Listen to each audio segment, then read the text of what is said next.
نحمده ونستعينه ونستغفره ونؤمن به ونتوكل عليه ونعوذ بالله من شرور أنفسنا ومن سيئات أعمالنا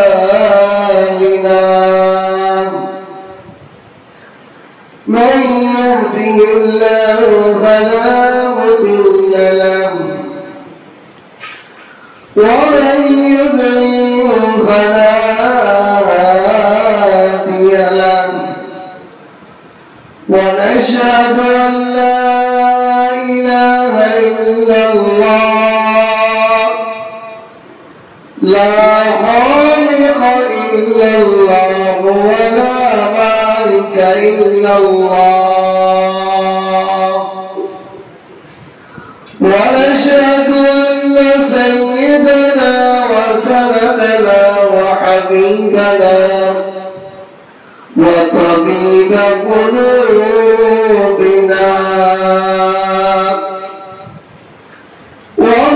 ومولانا محمدا عبده ورسوله أما بعد فأعوذ بالله من الشيطان الرجيم بسم الله الرحمن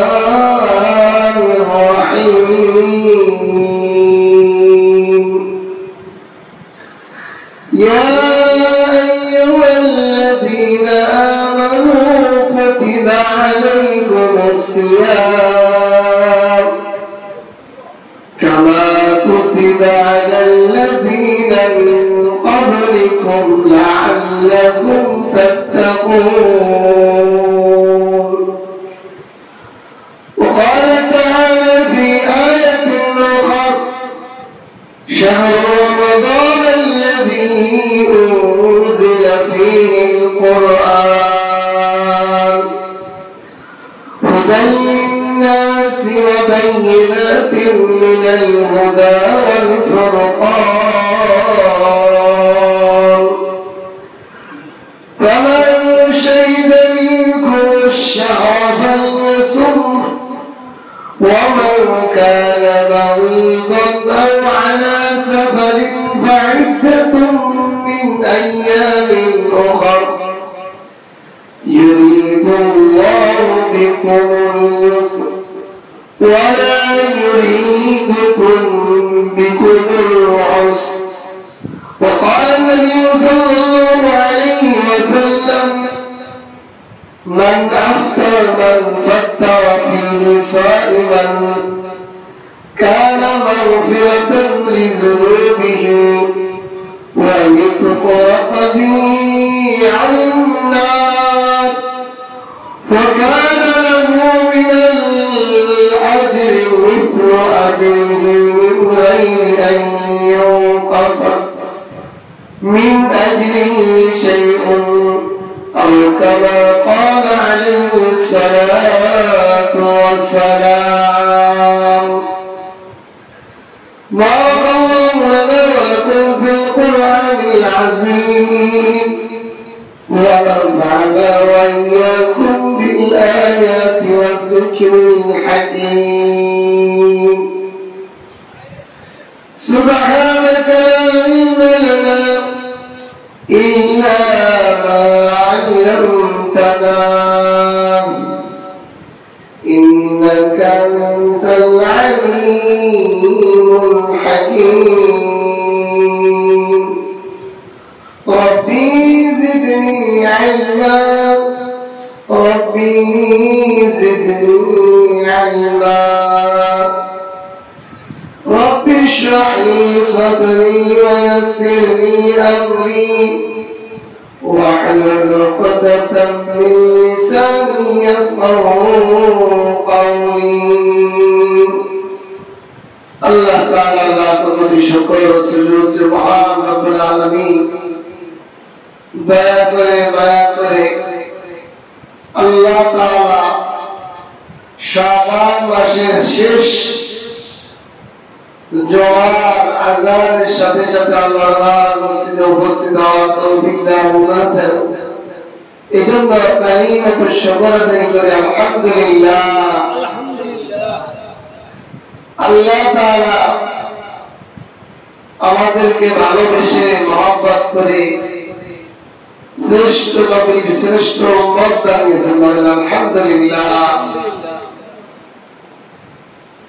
আমাদের নবী মুহাম্মদুর রাসূলুল্লাহ সাল্লাল্লাহু আলাইহি ওয়াসাল্লাম উনি যেমনিভাবে শ্রেষ্ঠ নবী তেমনিভাবে শেষ নবী। ওনার পরে আর কোন দুনিয়াতে নবী আসবে না, আর কোন উম্মত হবে না। রাসূলুল্লাহ সাল্লাল্লাহু আলাইহি ওয়াসাল্লাম সাহাবাদেরকে সামনে নিয়ে আগের যুগের নবী এবং তাদের উম্মতের আমলের ঘটনা শোনাইতেছেন। যে আদম আলাইহিস সালাম 1000 বছর হায়াত পেয়েছেন, হযরত নূহ আলাইহিস সালাম 950 বছর শুধুমাত্র উম্মতদেরকে দাওয়াত দিয়েছেন। আল্লাহ, এরকম বহু হায়াত পেয়েছে এক জাতি, তারা বহু বছর ইবাদত বندگی করছে। সাহাবায়ে কেরাম বলে, ইয়া রাসূলুল্লাহ, ইয়া হাবিবাল্লাহ, আমাদের হায়াত তো কম, 60-70 বছর, এতে আমরা কি আমল করব আর কি আল্লাহর কাছে প্রতিদান পাব? হায়াত অল্প, আমল অল্প। আল্লাহ রাসূল সাল্লাল্লাহু আলাইহি সাল্লামকে জানানো হলো যে আপনার উম্মতের নিরাশের কোনো কারণ নেই, সময় অল্প, ইনকাম বেশি। সময় অল্প, ইনকাম বেশি। আমাদের সমাজেও আছে, কর্মের মধ্যে একজন সকাল থেকে সন্ধ্যা পর্যন্ত মাথার ঘাম পায়ে ফেলে 500 টাকা 1000 টাকা দিন মজুরি পায়। আর এমন লোক আছে সে এক এক মিনিটে লাখ লাখ টাকা আছে কিনা, যার প্রতিটা মিনিটে লাখ লাখ টাকা ইনকাম। আল্লাহ তাআলা বলেন, এই উম্মতকে আল্লাহ তাআলা ওরকম বানিয়েছেন যার প্রতিটা আমল, প্রতিটা মুহূর্তকে আল্লাহ তাআলা 1000 বছর থেকে দামি বানিয়েছেন। সুবহানাল্লাহ। এই দুনিয়াতে আমরা আসছি আল্লাহ তাআলা সন্তুষ্ট অর্জন করে আখিরাতকে সাজানোর জন্য, দুনিয়াকে সাজানোর জন্য আল্লাহ তাআলা আমাকে পাঠাইলেন। দুনিয়া সাজানোর জন্য আল্লাহ তাআলা কোন মাখলুককেই বানালেন না। গরু ছাগল দেখেন, গরুরে বানাইছে সে সারাদিন খাওয়ার পরে নাই, আর জাগার পরে পায়খানা পেশাব, ছেলে মেয়ে জন্ম দিয়া, দুধ দিয়া আমাদেরকে, এর বেশি ওর কোনো কাজ আছে? ও কোনো রাজনীতি করে? গরুদের কোনো মিছিল মিটিং হয় না। গরুদের কোনো ঘর বাড়ি বানানোর ফিকির আছে? গরুদের কোনো ব্যাংক ব্যালেন্স অ্যাকাউন্ট করার ফিকির আছে? নাই। আল্লাহ তাআলা ওকে বানিয়েছেন যেই কাজে, সে ওই কাজ করে। আল্লাহ তাআলা বিভিন্ন প্রাণীকে বানিয়েছেন, প্রতিটা প্রাণীর দায়িত্ব আমাদের খেদমত, জমিনের মধ্যে মানুষের, ইনসানের খেদমত করতে যা করার তাই করো, এর বেশি না। এই জন্য প্রতিটা প্রাণী তার দায়িত্বের বাইরে কোনো কাজ করে। কুকুর, তার দায়িত্ব কি? কাক, এর দায়িত্ব কি? পিপিলিকা, এর দায়িত্ব। কিতাবের মধ্যে লেখা আজীব আজীব, এগুলো পড়লে, মোতালা করলে আল্লাহ তাআলার সৃষ্টির রহস্যগুলো সব এসে ওঠে। পিপিলিকা বানাইছে কি কাজে? কিতাবের মধ্যে লেখে আশ্চর্য লাগে। এই জমিনের মধ্যে আমরা যে খানা খাই মানুষ, সবচেয়ে বেশি নোংরা করি আমরা। অন্য কোনো প্রাণী এত নোংরা করে না। খাবার খাইতে বসা আবর্জনা জেনে সেরে ফেলি না। এগুলো সাফ করার জন্য আল্লাহ তাআলা বহু বাহিনী বানাইছে।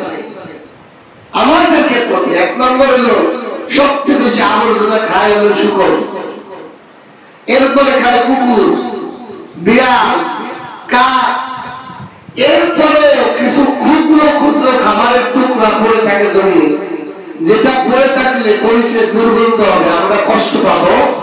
এই জিনিসগুলোকে মাটির ভূগর্ভে ঢুকাইয়া দেওয়ার জন্য আল্লাহ এক বাহিনী বানিয়েছেন, তাদের নাম হলো পিপিলিকা। পিপিলিকাকে আল্লাহ তাআলা আজীব সিস্টেমে সৃষ্টি করছেন, যে ওর নিজের ওজনের 10 গুণ বেশি ওজন বহন করতে পারে। পিপিলিকা কতটুকু ওজন? ওর থেকে 10 গুণ বেশি ওজন।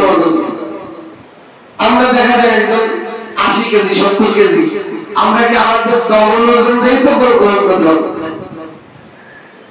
80 কেজি একজন মানুষ কি 160 কেজি মাথা নিতে পারবে? 100 কেজি নিলেই তো খবর হয়ে যাবে। অথচ পিপিলিকা আল্লাহ তাআলার মাখলুক, আল্লাহ তাআলা এগুলো বানিয়েছেন আমাদের খেদমতে। এই পিপিলিকা কি করে দেয়? সবচেয়ে আজীব বিষয় হলো পিপিলিকার কোনো প্যাটি নেই, ওর মুখ আর পিছন মাথা এই দুইটা আছে, প্যাট নামক কোনো জিনিসই নেই।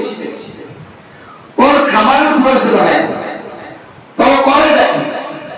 আসলে পিপিলিকা খায় না। পিপিলিকা প্রতিটা খাবার দেখবেন নিয়ে মাছি পোকা যা পোকা মাকড় মরা খাদ্য ছোট ছোট টুকরা আছে, এগুলো নিয়ে গর্তের ভিতরে মাটির তলে ঢুকাই দিয়ে আসে, যাতে করে ওইটার কারণে আমি মানুষের, আমি ইনসানের, আমি আল্লাহর শ্রেষ্ঠ মাখলুকের দুর্গন্ধে কষ্ট না হয়। এই জন্য পিপিলিকা আমার খেদমতে, আপনার খেদমতে সর্বদা প্রস্তুত। সে তার দায়িত্ব পালনে মজবুর আছে। কিন্তু যদি আমরা আমাদের দিকে তাকাই, আল্লাহ আমাদেরকে বানাইলেন কি কারণে? আমাদেরকে কি বিল্ডিং বানানোর জন্য বানাইছে? বিল্ডিং বানাইতে থাকলে তো বানানো থাকবে, বা বসবাস করবে। কিছুদিন আগে এক লোক বলতেছে আমি একটা বিশাল বাড়ি করবো, বিদেশে যাবো। আর বিদেশে কি করবেন? একটা বাড়ি বানাবো। কয়তলা বাড়ি? 10 তলা। আমি 10 তলা বাড়ি বানাই কি 10 তলার প্রত্যেক তলায় আপনি একা থাকতে পারবেন? থাকতে পারেন? ঘরের মধ্যে 2টা রুমে থাকে, এই 2টা রুমে আপনি একটা টাইমে শুতে পারবেন? শুতে পারারও লাগে একটা, কিন্তু মোহ কতগুলা? 10 তলা। তাই বুঝে গেলাম 10 তলা কি জন্য বানাবেন? 10 তলা এই জন্য বানাবো, ভাড়া দেবো। তাহলে আপনার লাভটা কি হলো? আমি ভাড়া পাবো, তাহলে ভাড়া পাইয়ে ওই টাকাতে কি করবেন? আমার একটা বিল্ডিং বানাবো। তাই বললাম যে টাকা তো বিল্ডিং বানানোর আগেও আপনার কাছে আছে, পরেও আছে, খালি বাড়তেছে, বাড়ার মোহ। কিন্তু আপনার বসবাস যে ঘরের মধ্যে করতেছেন, ওর তো বাইরে পথ আছে, তো ঘুরে ঘুরে মোহ আপনাকে তালায় বাড়াইতেছে। ঠিক কিনা? মোহ আমাদেরকে তালায় বাড়াইতেছে। আসল কাজ দিয়ে নকল কাজের পিছনে দৌড়েছে। আসল কাজ ছিল আল্লাহ পাকের গোলামি, আল্লাহ পাকের সন্তুষ্ট অর্জন করার মেহনত, আল্লাহ পাককে খুশি করার মেহনত ছিল আমার দায়িত্ব। পান্তা ভাত খাইলেও চলে, গাছতলায়ও মানুষ ঘুমায়, আমি আপনি পালনেও ঘুমাই, আরেকজন চকিতেও ঘুমাই। কারো ঘুম খারাপ হয়? বলেন যে গাছপালা ঘুমায় থাকে, রাস্তার মধ্যে বিড়ালের নিচে ঘুমায়। অথচ যে খাটের মধ্যে বিড়ালের মধ্যে থাকে, অনেক মানুষ এমন আছে তার ঘুম হয় না, ওষুধ খাওয়া লাগে, আর ওই রাস্তার মানুষটার ঘুম ভালো হয় কিনা? সব মোহ। এই মোহ আমাদেরকে আল্লাহ তাআলার গোলামি থেকে, আল্লাহ পাকের আদেশ থেকে আমাদেরকে গাফিল করে দিয়েছে। আল্লাহ পাকের আদেশ ছিল আমার উম্মত আযাব হওয়ার সাথে সাথে মসজিদে হাজিরা দেওয়া, আল্লাহ পাকের হুকুম অনুযায়ী আমার ব্যবসা করা, আমার বেশি টাকা দরকার নাই, হালাল ভাবে ওজন পরিমাপ করে দেওয়া, মালে ভেজাল না দেওয়া, আমি কর্মচারী হলে মালিকের সময় নষ্ট না দেওয়া। আল্লাহ, বর্তমান যুগে যে কোনো প্রকারের মিস্ত্রিদের কাজে লাগাইলে বোঝা যায় খেয়ালত কারে কয়। আমার এক মিস্ত্রি বলতেছে, হুজুর রাস্তাঘাট টাকা দেন। আমি আপনার তো বিল ঠিক করাইছে, আমার রাস্তাঘাট টাকা দেবো, ওটা কিসের বিনিময়ে দেবো? আপনার কাজের বিনিময়ে একটা বিল দিয়ে যাচ্ছে, তো বিল দেবো, আপনি দেবেন। হুজুর যদি রাস্তাঘাট টাকা দেন, সব আমার হাতের কাজ বসে 2 দিনের কাজ 5 দিন কাজ লাগে 2 দিনের কাজ 5 দিন লাগাই দেব বলেন আল্লাহর কাছে জবাব দিই নাই আল্লাহর কাছে জবাব দিই নাই মনে করছেন আপনি আপনার হাতের মুঠে আপনি অনেক বড় চালাক আমি অনেক বড় চালাক মনে করতেছি আল্লাহ তাআলার দৃষ্টি থেকে ফাঁকি দেওয়ার এক চুল পরিমাণ তার ক্ষমতা আছে বরং আমি আরেকজনের ক্ষতি করতেছি না আমার নিজের পায়ে নিজে তোলা দিতেছি আমি মোহ অন্যায় করতেছি অপরাধ করতেছি এই অপরাধের মনে করতেছি আমি জিতে গেছি না আমি জিতি নাই আমি ঠকতেছি দুনিয়াতে আমি ফাঁকি দিতেছি আল্লাহ পাকের হুকুম না করে আল্লাহ পাকের হুকুম আদেশ না পালন করে আমি যতই চালাকি করতেছি দুনিয়ার টাকা পয়সা ব্যবসা বাণিজ্য এর মধ্যে আমি খুব মেহনত করতেছি বলে করতেছি আমি সফল সফল তো ওই ব্যক্তি যে মৃত্যুর সময় বুঝতে পারবে যে আমার ঠিকানা জান্নাত যতক্ষণ পর্যন্ত সে জান্নাতের শান্তি বুঝতে না পারবে ততক্ষণ পর্যন্ত কেউ সফল হওয়ার কথা বলতে পারে না সব বরবাদ আমি খতিব সাহেব লিখেছি আমি আলেম সাহেব লিখেছি যদি মৌতের সময় দেখি আমার ঠিকানা জাহান্নাম হয়ে গেছে নাউযুবিল্লাহ আল্লাহ হেফাজত করুন সব বরবাদ আর একজন সাধারণ মুসল্লি যদি মৌতের সময় দেখে সে জান্নাতের সার্টিফিকেট পেয়ে গেছে সে কামিয়াব এজন্য আল্লাহ তাআলা প্রতিটা মাখলুককে বানিয়েছেন তার দায়িত্ব দিয়েছেন সেই দায়িত্বের বাইরে কেউ কাজ করতেছে মৌমাছি তাকে আল্লাহ তাআলা মধু সংগ্রহ করে আমাদের জন্য খেদমতের জন্য মধু সংগ্রহের কাজ বানিয়েছেন দেখেন কোন মৌমাছি ফুল ছাড়া কোন অনেক ঘুরে বেড়ায় সে সকালে ঘুম থেকে ওঠার পরে সে ফজরের পর থেকেই সে মধু সংগ্রহ যায় সন্ধ্যা পর্যন্ত মধুই সংগ্রহ করে ওর বাইরে কোনো কাজ করে প্রতিটা পিরামিড দিকে আপনি তাকান যে তার দায়িত্বের বাইরে কোনো কিছু করে কুত্তাকে দায়িত্ব দিয়েছে আল্লাহ তাআলা হাড্ডি খাওয়ার জন্য জমিনের মধ্যে মানুষের জোটা ধরানো ময়লা আবর্জনা খাওয়ার জন্য সাফ করার দায়িত্ব দিয়েছে সে একদিনের জন্য ঘাস খাইতে মাঠে যায় না সে একদিনের জন্য বাজারে ঘুরতে যায় না সে একদিনের জন্য আড্ডা দিতে যায় না সে যেখানে ময়লা সেখানে ময়লা সাফ করার দায়িত্বে মশগুল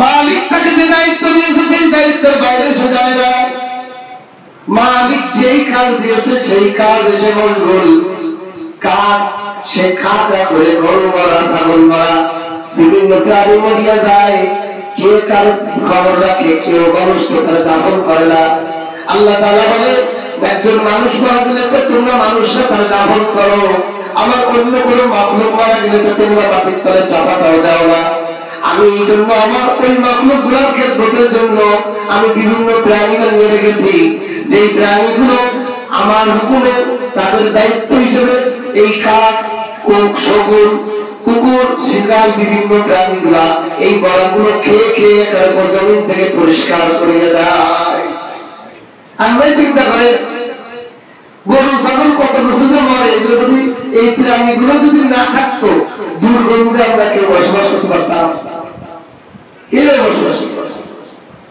আল্লাহ তাআলা প্রতিটা প্রাণী যতটুকু তাকে দায়িত্ব দিয়েছে তার বাইরে তার কাজে দেখা যায় কোন কাককে দেখা যায় না সে অন্য কিছু করতেছে সে ছাগলের মতো পাতা খাইতেছে তাকে যেই ময়লা খাওয়ার দায়িত্ব দিয়েছে ওইটাই খায় তার বাইরে যায় কিন্তু আল্লাহ তাআলা আমি আপনাকে আমাকে আপনাকে যে সৃষ্টি করছে আল্লাহ আমার আপনার দায়িত্ব কি ছিল আল্লাহ পাকের হুকুম আল্লাহ পাকের আদেশ পালন সামনে রমজান মাস আসতেছে আমার আপনার দায়িত্ব আল্লাহ পাকের গোলাম আমি আল্লাহ আমাকে ইবাদতের জন্য বানিয়েছেন এটা পরীক্ষা হলো রমজান কারণ রমজানের রোজা হলো এমন একটা ইবাদত আল্লাহ তাআলা এক হাদিসে বলেন হাদিসে কুদসিতে আল্লাহ তাআলা বলেন আসিয়ামু লি ওয়া আনা উজজি বিহি ওয়া আনা আজজি বিহি দুই রিওয়ায়াত আছে এক অর্থ হলো আল্লাহ বলেন রোজা আমার জন্য। কোন বান্দা যখন রোজা রাখে সে আমার জন্যই রাখে, আর এই রোজার প্রতিদান আমি আল্লাহ স্বয়ং নিজে দেব। বলেন সুবহানাল্লাহ। আর অন্য আয়াতে আছে ওয়ানা উজ্জিবিহি, বান্দা যদি রোজা রাখে তার যে পুরস্কার হলো আমি আল্লাহ স্বয়ং তার পুরস্কার হয়ে যাব, আমি তার জন্য পুরস্কার হয়ে যাব। সুবহানাল্লাহ। এজন্য রমজান মাস আমাদের সামনে আসতেছে, আমাদের দায়িত্ব আল্লাহ পাকের গোলামি, আল্লাহ পাকের উপমা। মুসলমানের উচিত কোন বাহানায়, গ্যাস্ট্রিকের বাহানা, এই বাহানা, কাজের বাহানা, এই চাপের বাহানা, এগুলো দিয়ে রোজা না ছাড়া। একটা রোজা যদি কেউ কাজা করে, হাদিসের মধ্যে আসছে মান আফতারা ইয়াওমান মিন রমাদান মিন গায়রি রাখসাতিন ওয়ালা মারাদিন লাম ইয়াকদি সাওমাদ দা'রি কুল্লি। কোন মানুষ যখন একটা রোজা কোন কারণ ছাড়া রোজা, রোগ ছাড়া, মুসাফির হওয়া ছাড়া, শরীয়ত সম্মত কারণ ছাড়া যদি কোনো ব্যক্তি একটা রোজা ভাঙে, এই রোজাটা পরবর্তী বছরের সমস্ত বছর যদি সে রোজা রাখে, এই রোজার কেলিকুলা পরিমাণও বিন্দু পরিমাণও ঘাটতি পূরণ হবে না। একটা রোজা রাখতে দাও যে আপনি সারা বছর রোজা রাখেন, তাও একটা ফরজ রোজা কাজা করছেন ইচ্ছা করে, এর ঘাটতি পূরণ হবে না, এর ফজিলতের দ্বারের কাছেও বুঝে। আর আমার কাছে আশ্চর্য লাগে যে মানুষ আল্লাহ তাআলার হুকুম আদেশ তো আছে, এছাড়াও আমার আপনার নিজের ব্যক্তিগত উপকার, শারীরিক ভাবে মানসিক ভাবে উপকারের জন্য রোজা হলো অনেক বড় ওষুধ। কেমনে দেখেন, আমার আপনার বাড়িতে ভ্যান আছে, পাখা আছে, এই যে বাবার উপর পাখা, এই পাখা যদি লাগাতার চলতে থাকে 1 মাস, কি হবে? কয়েল পুড়ে যাবে, পুড়ে নষ্ট হয়ে যাবে না? কি জন্য? যে এতক্ষণ চলতেছে। দেখবে আমি আমার আব্বাকে দেখছি, যখন অনেকক্ষণ ফ্যান চলতে, রাতের বেলা আমি ঘুমাই যাই, রাতে ফ্যান চলে, সকালবেলা দ্রুত বন্ধ করে ধরে ঠান্ডা হোক, সারা রাত চলছে, ফ্যান গরম হয়ে গেছে, ফ্যান সারা রাত চলছে, এখন একটু বন্ধ রাখো, আধা ঘন্টা 1 ঘন্টা বন্ধ রাখো, একটু রেস্ট। তাহলে বলেন আমার আপনার বডি এটা একটা মেশিন কিনা? এর মধ্যে হাজার মেশিন, একটা মেশিন, চোখ একটা মেশিন, ব্রেন একটা মেশিন, হার্ট, কিডনি, বিশেষ করে আমাদের পাকস্থলী, যেটার মধ্যে খাদ্য আবর্জনা, খাদ্য ঢোকে, আবর্জনা বের হয়, আমি একটা মেশিন। এই মেশিনের রেস্ট প্রয়োজন আছে কিনা? এই মেশিনেরও কি বিশ্রামের প্রয়োজন আছে কিনা?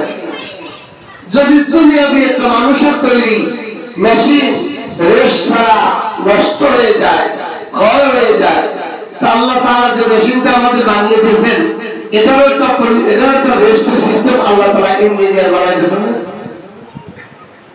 প্রতিটা জিনিস তার ইঞ্জিনিয়ার একটা ফর্মুলা দিয়ে দিয়েছেন, এইভাবে ব্যবহার করবে, এতক্ষণ রেস্ট করবে, এতক্ষণ চালাবে, এতক্ষণ বন্ধ রাখবে, নিয়ম নীতি দিয়ে দেয় কিনা? আল্লাহ তাআলা মানুষের বডি ইঞ্জিনিয়ার। উনি বলেন যে রমজান মানুষ 12 মাস খাদ্য খায়, 1 মাস যদি দিনের বেলা শুধু খাবারটা বন্ধ রাখে, তাহলে মেশিনটা একটু রেস্ট পায়। ঠিক কিনা?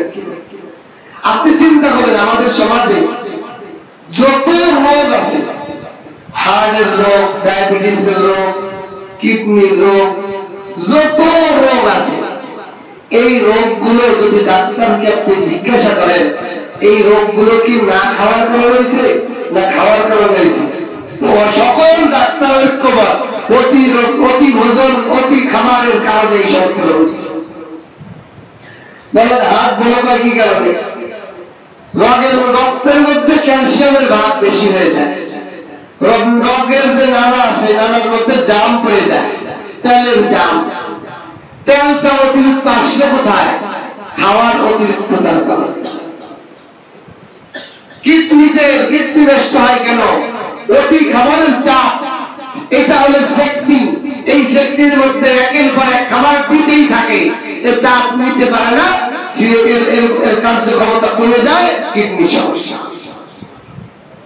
গ্যাস্ট্রিকের সমস্যা, এমন ভাবে খাবার ঢুকাইতেছে হজম হয়ে পারতেছে না, গ্যাস উৎপাদন হইতেছে, আলসার বলেন এই সব রোগ হলো অতি ভোজনের কারণে। না খাওয়ার কারণে মানুষ রোগাক্রান্ত হয়ে মারা যায়, এটা খুব কম। না খাইলে মানুষ কাবু হয়ে যায়, কিন্তু রোগী হয় না বেশি। এজন্য আল্লাহ তাআলা আমাদের বডির সুবিধার জন্য, সুস্থতার জন্য আল্লাহ তাআলা 1 মাস রোজা ফরজ করে দিয়েছেন। এজন্য আল্লাহ বলেন, ইয়া আইয়ুহাল্লাযীনা আমানু কুতিবা আলাইকুমুস সিয়াম, হে ঈমানদারেরা আমি তোমাদের উপর ফরজ করে দিয়েছি সিয়াম। সিয়াম হলো আরবি শব্দ, ফার্সি হলো রোজা। আমাদের এই অঞ্চলগুলোর মধ্যে ইসলামের বার্তাগুলো আসছে আরব, ইরান, তুরস্ক, এদিক দিয়ে পাকিস্তান, ভারত হয়ে এদিক দিয়ে ইসলামের দাওয়াত আসছে। এই জন্য এই অঞ্চলগুলোতে ফার্সি ভাষার শব্দগুলো প্রচলন হয়ে গেছে। যেমন নামাজ, নামাজ শব্দ কোরআন হাদিসে কোথাও নেই, কি আছে? সালাত। রোজা কোন শব্দ হাদিসে কোরআনে কোথাও নেই, কি আছে? সিয়াম। এটা ফার্সি ভাষায় রোজা, ফার্সি ভাষায় নামাজ।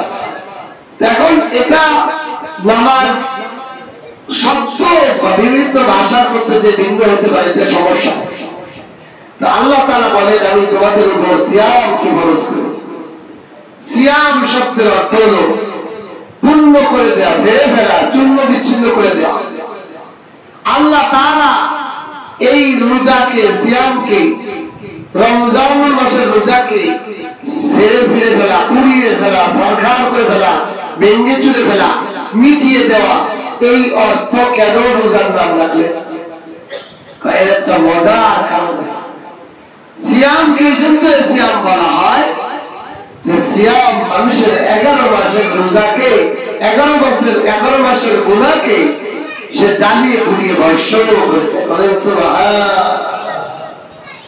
রমজান মাসের রোজা বান্দার গুনাহকে মিটিয়ে দেয়।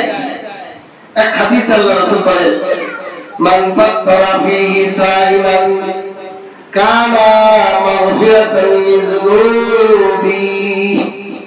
কোন ব্যক্তি যদি রোজা রাখে, কোন ব্যক্তি যদি একজন ব্যক্তিকে ইফতার করায়, কি করায়? একজন রোজাদারকে ইফতার করায়, তাহলে তার 3টা পুরস্কার। কয়টা পুরস্কার? 3টা পুরস্কার। 1 নম্বর, মান ফাত্তারা ফীহি সাইমান, কোন একজন ব্যক্তিকে যদি কেউ রোজা ইফতারি করায়, সে এক ঢোক পানি, এক ঢোক শরবত, একটা খেজুর দিয়ে ইফতারি করায়, আরো নিম্ন জিনিস একটা চকলেট হতে পারে, একটা বিস্কুট হতে পারে, সবচেয়ে নিম্ন একটা খাবার দিয়ে যদি কেউ ইফতারি করায়, ধরেন বুটের একটা দানা, আল্লাহ তাআলা বলেন কানা মাগফিরাতান লিযুনুবি, তার কবিরা গুনাহ ছাড়া সমস্ত গুনাহ ক্ষমা হওয়ার জন্য যথেষ্ট। সুবহানাল্লাহ। কবিরা গুনাহ এটা তওবার মাধ্যমে মাফ হয়, এটা তওবা করতে হয়। আর বান্দার হকের গুনাহ, বান্দাকে এটা হক আদায় করে দিতে হয়, বান্দার হক আদায় করে দিতে হয়। এছাড়া যত সগীরা গুনাহ আছে, ছোট গুনাহ আছে, আল্লাহ তাআলা বলেন সব মাফ করে দিবেন। 2 নম্বরে, ওয়ায়ুতকা রাকাবাতি মিনান নার, জাহান্নাম থেকে একজন রোজাদারকে ইফতারি করানোর কারণে জাহান্নাম থেকে তাকে মুক্ত করে দেওয়া হয়। সুবহানাল্লাহ। 3 নম্বরে, ওয়া কানা লাহু মিনাল আজরি মিসলু আজরিহি মিন গায়রি, যেই ব্যক্তিকে সে ইফতার করিয়েছে সেই ব্যক্তির রোজার সহি সব তার আমলনামায় দিয়ে দেওয়া হয়। সুবহানাল্লাহ। সেই ব্যক্তিকেও দেওয়াই হয় যে ইফতার করিয়েছে, তার আমলনামায় ওই লোকের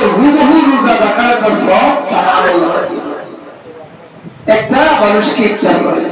আল্লাহ, এই জন্য চালাকি হলো, দেখেন বহু কিছু লাগে না, একটু চালাক হতো, দুনিয়ার লাভ লোকসান বুঝি, দুনিয়ার ব্যবসা বাণিজ্যের মধ্যে কোথায় ইনভেস্ট করলে বেশি লাভ সেটা বুঝি, আখিরাতের ক্ষেত্রে একটু চালাক হন না। প্রতিদিন যদি একজন গরিব মানুষ, একজন ছোট্ট বাচ্চা মানুষ, সেও চিন্তা করে যে আমি প্রতিদিন ইফতার দিয়ে হয়, হাজার হাজার মানুষ ইফতার করে বা 100 মানুষ ইফতার করে, আমি 5 টাকা প্রতিদিন দিয়ে শুরু করি। কয় টাকা? আচ্ছা বলেন, এখানে এমন কোন মানুষ আছে, এমন কোন বাচ্চা ওরা বাদ আছে যে 5 টাকা প্রতিদিন ইফতারিতে শরীর হতে পারবে না? তো আছে, সবাই পাবে। কিন্তু সব এখানে যদি 100 মানুষ ইফতার করে, 100 মানুষের রোজার সব ওই ব্যক্তির দানকারীর আমলনামার ভিতরে। তাহলে আপনার কত টাকা নেই, মানে আমি যদি কম এই জন্য বললাম 5 টাকা। কিন্তু এমন মানুষ আছে যে প্রতিদিন 1000 টাকা দিতে পারে, এমন মানুষ এখানে আছে যে এই পুরো রমজান মাসের ইফতারির বাজেট সে একা করে দিতে পারবে না। কি বলেন, এই পাশে বিল্ডিং উঠতেছে না, এই যে যারা আশেপাশে বিল্ডিং আছে, এরা যদি চায় যে 100 লোককে প্রতিদিন ইফতার করাবো, এইটা 1 মাস তাদের কোনো হাতের ময়লা। কি বলেন? আমার ধারণা তো মিথ্যা, আমি তো ধারণা রাখি যেখানে এমন লোক আছে, এই মসজিদ কমিটির মধ্যে এমন লোক আছে যারা একজনই পারে যে পুরো রমজান মাস 100 লোকের ইফতারি আমি করাবো। ধরেন এই যে আমাদেরকে জানানো হয়েছে 4000 টাকা একদিনের বাজেট, 4000 টাকা একদিনের বাজেট। আচ্ছা 4000 টাকা একদিনের বাজেট হইলে 30 দিন রমজানে কত হাজার টাকা আসে? 1,20,000 টাকা। 1,20,000 টাকা বাজেট করে সেই লোকটা 3000 লোকের ইফতারি সহযোগ করে, এরকম লোক সমাজে হাজার হাজার আছে। কিন্তু ধরেন যার টাকা আছে, এখন আপনি বলতে হুজুর আমার তো না, ওই জন্যই বললাম যে আপনি যদি 30 দিনে 5 টাকা করে দিলে কয়টা হয়?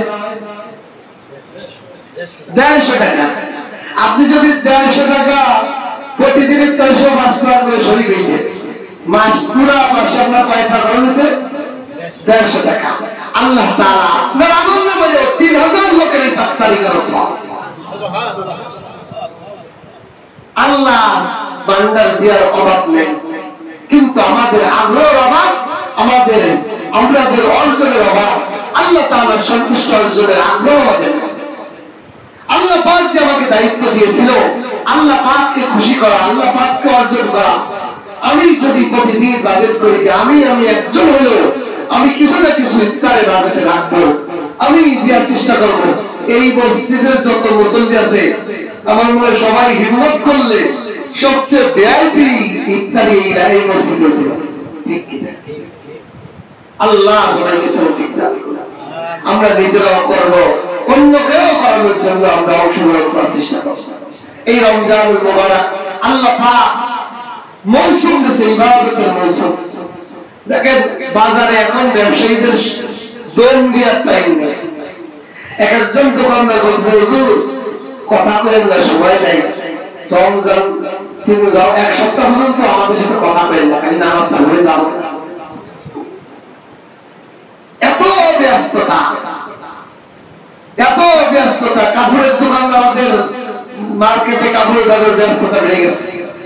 রমজানের ঈদ সবচেয়ে বছরের মারাত্মক ঈদ, সবার মৌসুমের অর্জন ব্যবসা করার কত আমার প্রস্তুতি, কিন্তু আমার আপনার আল্লাহ তাআলাকে সন্তুষ্ট করার এই যে রমজান মাস আসতেছে, যার প্রতিটা মুহূর্ত, প্রতিটা সেকেন্ড সারা বছরের 1 বছরের সময় আল্লাহ ইবাদত আদায় করলে মসজিদে তার রমজানের একটা সেকেন্ডের মূল্য। রমজানুল মুবারক একটা নফল ইবাদত করলে একটা ফরজ ইবাদতের সওয়াব, একটা ফরজ ইবাদত করলে 70 গুণ সওয়াব, একটা টাকা দান করলে 70টা দান করার সওয়াব, একটা ভালো কাজ করলে 70টা ভালো কাজ করার সওয়াব। বলেন এই মাস বসে থাকার মাস। এজন্য যারা আল্লাহ পাকের খাস গোলাম হবে, তাদের দিলের মধ্যে রমজান মাসের আমল সাজানো থাকবে, যে আমি কিভাবে রমজান মাসে কয়টা খতম দিতে পারি, আমি কয়বার লা ইলাহা ইল্লাল্লাহর জিকিরের খতম দিতে পারি। আল্লাহ রাসূল বলেন, এক হাদিসে আসছে, যার আমলনামায় লা ইলাহা ইল্লাল্লাহর জিকির 70,000 বার থাকবে, সে বিনা হিসেবে জান্নাত। এই যে রমজান মাস আসতেছে, আমি যদি এক খতম করি, কয় খতমের সওয়াব হবে? 70 খতমের সওয়াব হবে। আমি যদি কোরআন শরীফ অনেক পড়তে না পারি, এই রমজান মুবারকে সময় বের করি, আমি তলবে ইলম হয়ে যাই হুজুরের কাছে, হুজুর আমার আধাটা রমজান দেন, হুজুর আমার 20টা মিনিট দেন, আমি আপনার এই টাইমে একটু কোরআন শিখব। কোরআন শিখে কোরআন পড়েন, আপনি যে আয়াতগুলো পারেন, যে সূরাগুলো পারেন, রমজান মুবারকে বারে বারে তেলাওয়াত করেন, এক একটা হরফে 70 গুণ সওয়াব বেশি। এই রমজানের মাস আল্লাহ আমাদেরকে দান করছেন, শুধু ব্যবসা বাণিজ্য দুনিয়ার বাড়ি বাড়ি করার জন্য নয়, সেকেন্ডের মধ্যে হায়াত শেষ হয়ে যায়। কালকে একটা লোক এসে কান্দে পড়ছে আমার কাছে, যুবক, হুজুর আমার বাচ্চাটা মারা গেছে, মাদ্রাসায় পড়তে, 11 বছর বয়স, 4 বছর হাফেজ, কোন রোগ নাই, হঠাৎ সাথে বাচ্চাটা কোলের পর মারা গেছে। আমি বললাম, ভাই আল্লাহ তাআলা আপনার খুশনসিব, আপনার সন্তান যাতে দিনের পথে গেছেন, কাল কিয়ামতে সে আলেম হয়ে উঠবে। রাসূলুল্লাহ সাল্লাল্লাহু আলাইহি ওয়াসাল্লাম মিরাজে গেছেন, দেখেন হযরত ইব্রাহিম আলাইহিস সালাম বাচ্চাদেরকে পড়াইতেছে, জিবরাইলকে জিজ্ঞাসা ইনি কে, এরা কারা? জিবরাইল বলেন, ইনি হলেন আপনার জাতির পিতা ইব্রাহিম আলাইহিস সালাম। ইনি মুসলমানের সন্তান যারা নাবালিগ অবস্থায় মারা যায়, তাদেরকে লেখাপড়া করাইতেছে, তাদেরকে আলেম বানাইতেছে। এই বাচ্চাগুলো কিয়ামতের দিন বাবা মার সুপারিশকারী হবে। আপনি তো ভাগ্যবান, আপনার বাচ্চা আগে চলে গেছে, না জানি আপনি কখন মরে যান সেটার প্রস্তুতি নেন। আপনার বাচ্চার কোনো আমলনামায় গুনাহ নাই, আমার আপনার আমলনামায় গুনাহ বাঁধলো। রমজান মাস এসে গেছে, গুনাহমাফের মাস। রমজান মাস এসে গেছে, আল্লাহ তাআলা নারাজি থেকে ক্ষমা নেওয়ার মাস।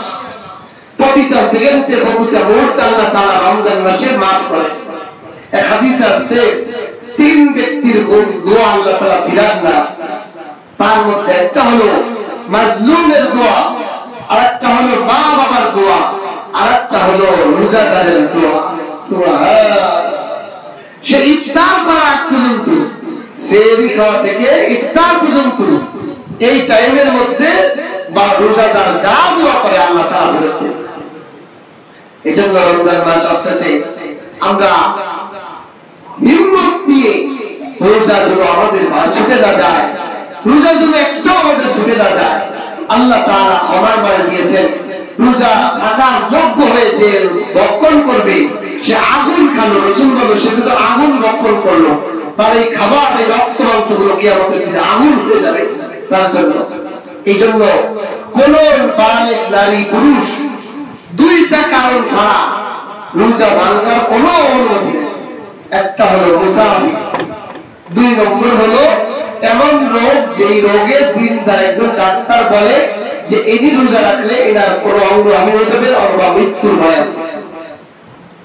আর যেমন আরেকটা আছে মহিলাদের, আমাদের অনেক মা বোনের বা কোলে বাচ্চা আছে, দুধ পান করে, এই দুগ্ধ পানকারী মহিলা যদি রোজা রাখার কারণে তার বিবি, তার বাচ্চা দুধ না পায় মরণাপন্ন হওয়ার ভয় থাকে, তাহলে ওই মহিলার জন্য ওই বাচ্চার কারণে রোজা ভাঙার পরবর্তীতে তারাকে দিতে হবে। এই ছাড়া অন্য কোন কারণে রোজা ভাঙা কোন অনুমতি নেই। আল্লাহ তাআলা আমাদেরকে রমজানুল মুবারকের সঠিক মাসালা জেনে জেনে রোজাগুলো রাখা আল্লাহ তাআলা ক্ষমা নেওয়ার তৌফিক দান করে। আমরা কেউ ইনশাআল্লাহ রোজা থেকে মারুম থাকবো না, তারাবি পড়বো, রোজা রাখবো, নেক আমল জিকিরের মধ্যে রমজান মাস কাটাবো। আগামীতে আরো কিছু আমল ইনশাআল্লাহ আগামী জুমার মধ্যে হবে। আল্লাহ তাআলা আমাদেরকে পুরো রমজান তেলাওয়াত জিকিরের মাধ্যমে কাটানোর, আমলের মাধ্যমে কাটানোর তৌফিক দান করবেন। আমিন। ওয়া আখিরু আলহামদুলিল্লাহি রাব্বিল আলামিন।